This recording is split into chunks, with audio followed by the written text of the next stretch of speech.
ఆడపిల్ల తండ్రి చచ్చిపోయిన తర్వాత ఒంటరిగా అయిపోతుంది.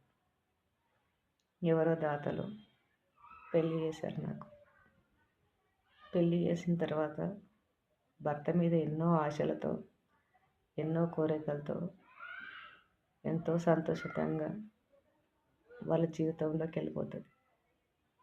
వాడు కొన్నాళ్ళకే విధవ అని తెలిసిందే ఆ ఆడపిల్ల మనసు ఎంత నరకం అనుభవిస్తుందో ఆ దేవుడికి మాత్రమే తెలుసు.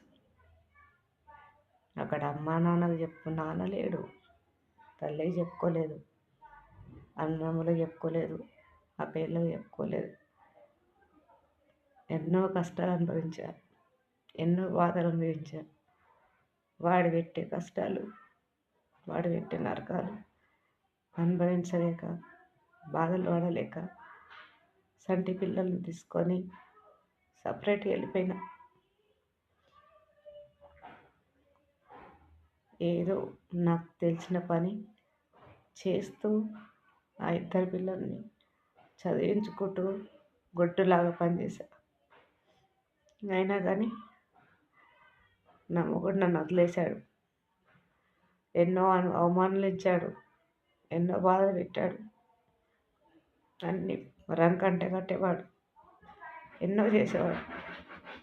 అయినా నేను మగోనిలాగా ధైర్యంగా ఉండి నా ఇద్దరు పిల్లలు ప్రపంచం అనుకొని వాళ్ళ కోసం బతికాను.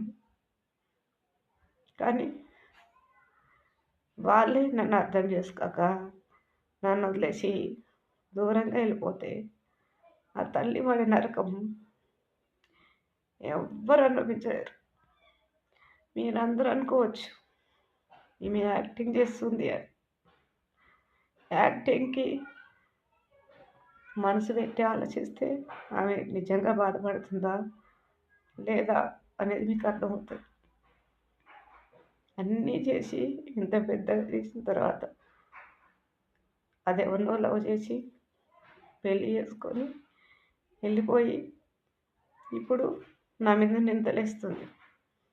ఇప్పుడు బతకాలా, చిన్నదాని కోసం చావాలా, పెద్దదాని కోసం చావాలా, చిన్నదాని కోసం బతకాలా అర్థం కావట్లేదు. నేను పెద్ద యాక్టర్ని కాదండి, నాకు ఇంతవరకే తెలుసు, ఏం చేయాలో కూడా తెలియదు.